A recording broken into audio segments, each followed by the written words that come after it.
we're going to show how to rotate the upper angle knife to different radiuses for shearing different sizes of angle. First step is to remove the hold down bar. Remove the nylock off the hold down link here.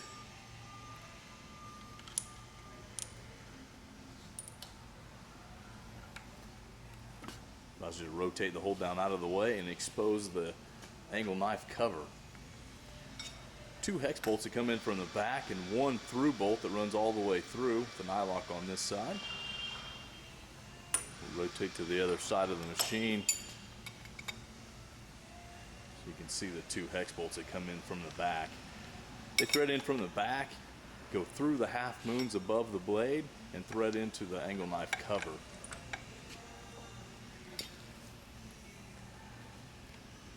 Right below that is the through bolt.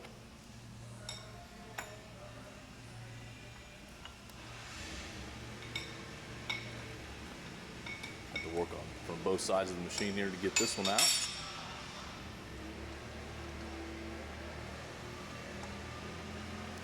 Notice he's left the upper bolts in place to help hold those half moons in place up above there.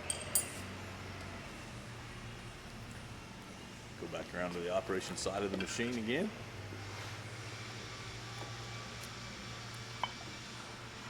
Lift the cover plate out of the way, and back behind there you can see what we were talking about on, there's a square upward angle knife flipped up to a diamond shape.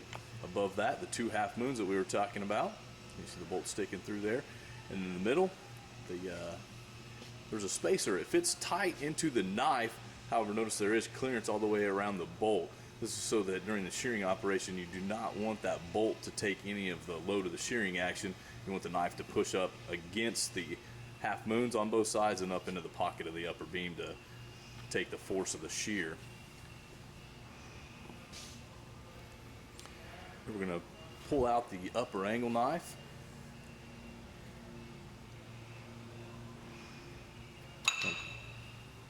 There's a lot of grease in there. A lot of times there's a little suction there. As you can see, the blade's got a different radius on each corner. They find the radius that best matches the angle that you're doing. They reinsert the knife with that point down. Make sure it's back snug, the spacer's back in place. Make sure the half moons stay set. Slide the angle knife cover back into place.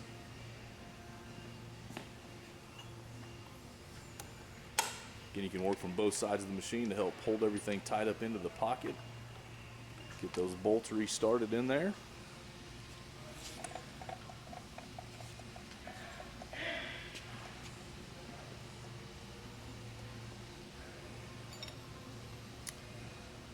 Once it engages, you want to run them up snug and then just give them about 1/8 of a turn with the wrench. So again, not all the way tight, just up snug and then about 1/8 of a turn.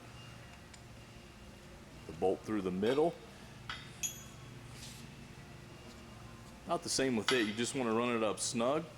We'll show how to check the rotation of the blade here. Once you run that up just tight, sometimes you do have to experiment just a little bit with the tightness of this through bolt.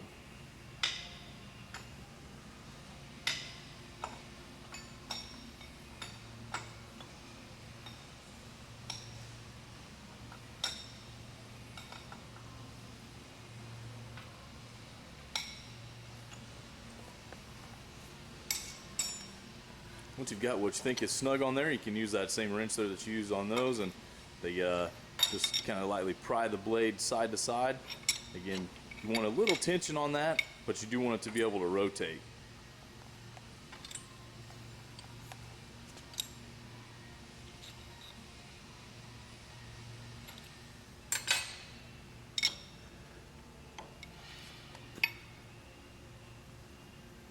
You can adjust the tension on that bolt. Where it allows for just a little rotation.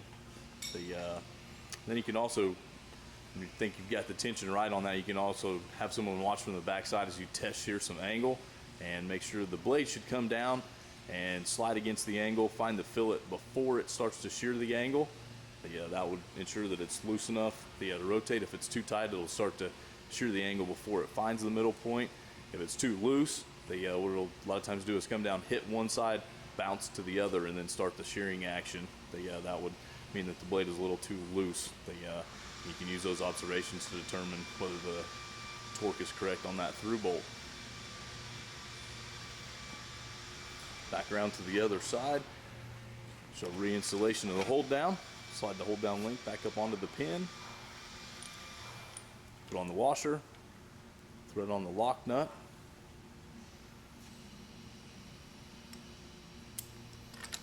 On this nylock, you don't want to torque it down tight. What you do is bring it up until it just touches the washer.